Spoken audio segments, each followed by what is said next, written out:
In 1969, Neil Armstrong stepped foot on the moon, and he said, "This is one small step for man and a giant leap for mankind," or something to that generalized effect. And for us, planting native plants is kind of one small step towards making a giant leap towards maintaining biodiversity in our environment. I mean, and biodiversity is all of the plants and animals that exist within any kind of an ecosystem, wherever that happens to be on the face of the earth. And it's extremely important. If we think about the pyramid of life, who's on the top? Predators. Well, who's on the top of even like a food pyramid? Or, you know, we tend to think of ourselves as being up there on the top, right? We're the kings of the mountain. And you know who's down at the bottom on the lowest low level of the earth, but are really probably way more important than us? Insects.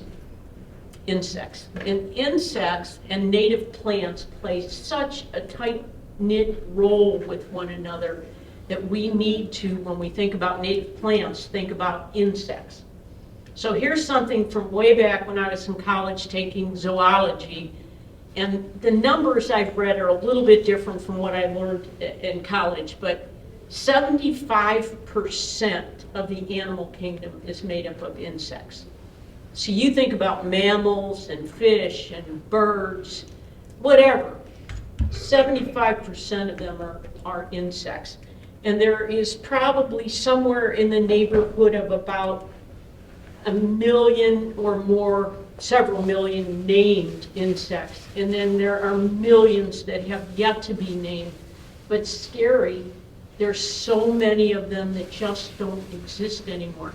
Here's one for you to think about.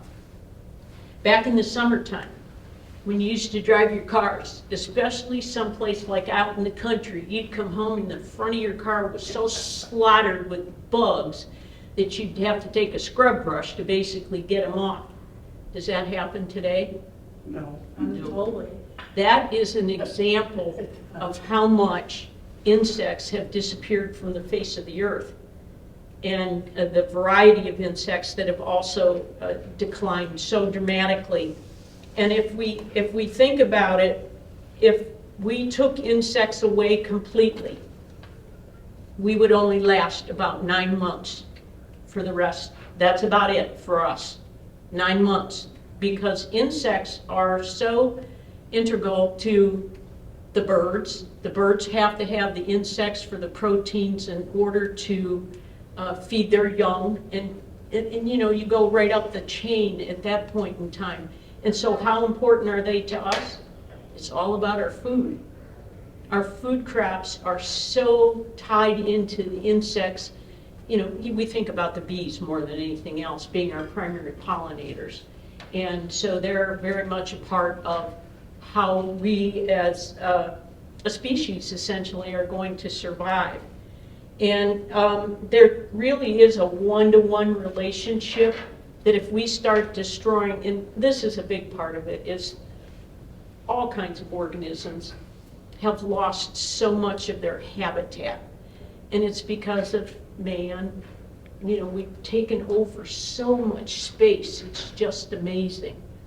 And there's a one-to-one relationship. If we take 50% of their habitat away, we lose approximately 50% of the species that occupy that habitat, that 50% that we've taken away. And then here's one that's a real mind-boggler. If we think about habitat destruction, okay, so that's taking away our native plants, taking away the insects, and just all across the board, all of the species. We have roughly 50,000 square miles of blacktop in the United States, 32 to 40,000 square miles of lawn, and one of the most useless, I don't know what to call it, but one of the most useless things we could do is have lawns. At one time, having a lawn, historically, was an example of wealth. You were wealthy if you could afford to have a lawn. Well, now everybody has a lawn. And now we treat them with all sorts of chemicals and all the rest of that. But in terms of species of animals, especially going back to insects and stuff, it's, the lawn does not do them any favors. Again, when we were younger, did we see a lot of clover in our grasses? Mm-hmm. Yeah. Who liked the clover? Those little honeybees we're always stepping on, you know, getting stung. You hardly ever see them anymore at all. I walk over to the high school with my dogs because I just live over here, and there's an clover over there. I've been planting clover in my yard. I just seeded some last weekend, as a matter of fact, and hoping to try to use that as a means of bringing back some of our insect population.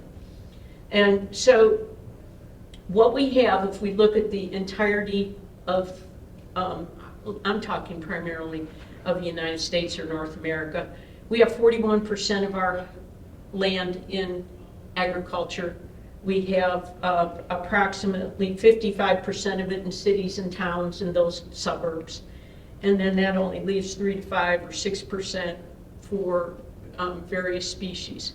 You go out west and they are just doing housing developments in places like Montana that are just taking up oodles of space that were one time, you know, for deer and elk and bear and all kinds of other organisms.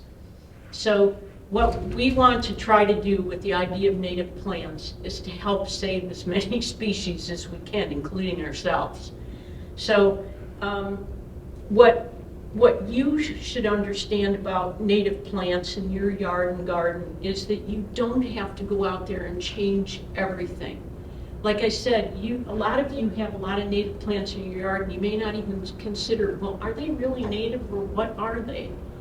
And if we each do some little contribution to changing our yards and adding native plants, truly native plants to our gardens, we will create a gigantic pathway throughout this country of garden to garden to garden to garden. It's called, a lot of places, and they've done this out east in particular, it's called pathways to pollinators. And people literally have garden to garden to garden to garden, and trying to create connecting gardens or pathways. Doug Tellamy, who's written, where is that book?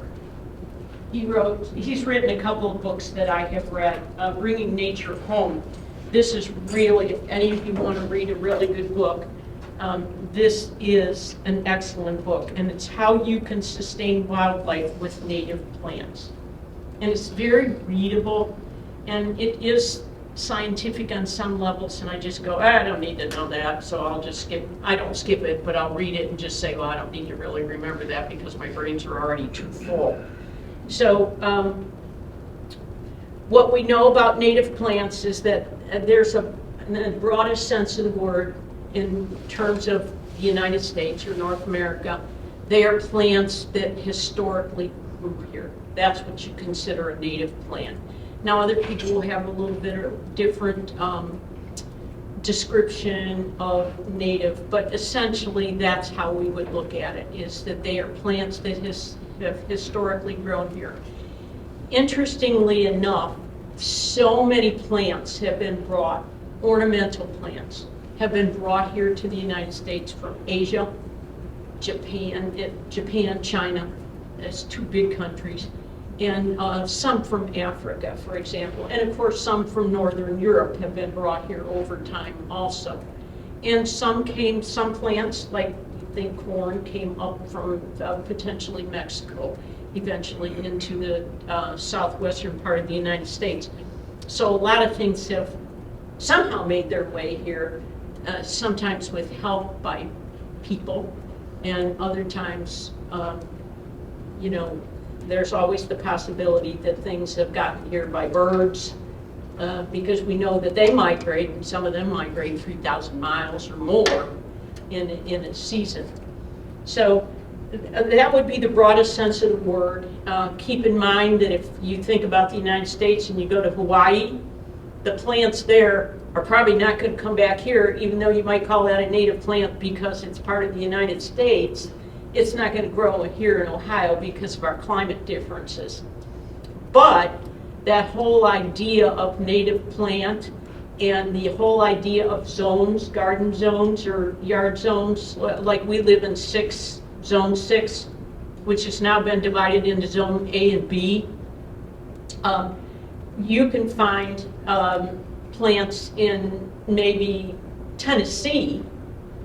Would they grow in Ohio or Pennsylvania or New York? If we're all, those of us in that zone 6, maybe not, because there's just enough subtle differences in temperature. You know, we get a lot of protection from the lake in many respects that allow us to have a slightly different growing season than people just south of us. I saw that in the last couple of weeks. The frosts that we had in the morning time, oh my gosh, I go, oh God, it came again.